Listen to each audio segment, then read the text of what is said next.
யாருன்னே தெரியாதவரு அவரே நம்மள புரிஞ்சுக்கிட்டு பேசுறாரு. நீ தான் ஊருக்கு போறத கைவிட மாட்டேங்கிற. சொன்னா கேளு எழுமதி, வா எழுமதி. பரமா, எல்லாமே உனக்கு விளையாட்டுதான். ஒரே ஒரு விஷயம் நல்லா புரிஞ்சுக்கோ.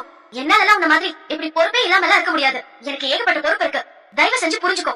எனக்கு என் குடும்பத்தை பாக்கணும். அது மட்டும் இல்லாம அசோக கொண்ட கொலைக்காரனை கண்டுபிடிக்கணும் பரமா. எனக்கு முன்னாடி இவ்வளவு விஷயம் இருக்கு. என்னால கல்யாண விஷயத்தெல்லாம் நினைச்சு கூட பார்க்க முடியாது.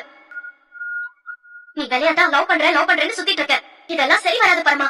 உங்க அம்மா பாக்குற பொண்ணை நீ கல்யாணம் பண்ணிப்பேன் ஒத்துக்கிட்டாதான் நான் இந்த ஊர்ல இருப்பேன். இல்லனா என்ன நடந்தாலும் சரி, நான் இங்க இருந்து வர மாட்டேன். சரி, நான் கல்யாணத்துக்கு ஒத்துக்கிறேன். நிஜமாவா சொல்றேன்? உங்க அம்மா பாக்குற எந்த பொண்ணா இருந்தாலும் கல்யாணத்துக்கு ஒத்துப்பியா? சரி, நான் ஒத்துக்கிறேன். பரமா, இப்ப சரின்னு சொல்லிட்டு அப்புறம் பேச்சு மாறக்கூடாது. இல்ல சண்டைப்படி, நான் சொன்னதுதான். ஆனா ஒண்ணு, என்ன?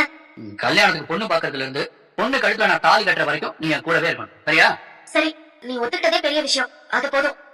எப்போ வீட்டுக்கு போலாமா? என்ன இந்த பரம இப்படி பண்ணிட்டான்? தேவையில்லாம எழுவதுக்கு வாக்கு கொடுத்துட்டானே. அதான் ஒத்துக்கிட்டேன்ல. வா, நானே வீட்டுக்கு கூட்டு போறேன். அப்பாவை கூப்பிடணுமே. அப்பா எங்க? அவரு சேட்டு கடையில தான் இருக்காரு. அங்கதான் இருக்காரு. போற வேலை பிக்கப் பண்ணிக்கலாம். வா. இளமதி, எப்படி இளமதி, எப்படி வந்த? அது ஒரு பெரிய கதை சொல்றேன், வா.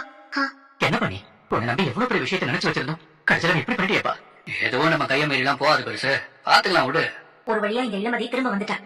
ரிஷி கிட்ட சொன்னது வீண் போகல. என்னவோ தகுடு தத்தம் பண்ணி இளமதியை வீட்டுக்கு வர வச்சுட்டான். இனி எப்படியாவது பரமனை விலக்கி வச்சுட்டு ரிஷி கூட இளமதிக்கு கல்யாணத்தை நடத்தணும். நடந்ததுக்கு அப்புறம் இவ கதி என்ன ஆகும்னு நினைச்சு பார்க்கவே சந்தோஷமா இருக்கு.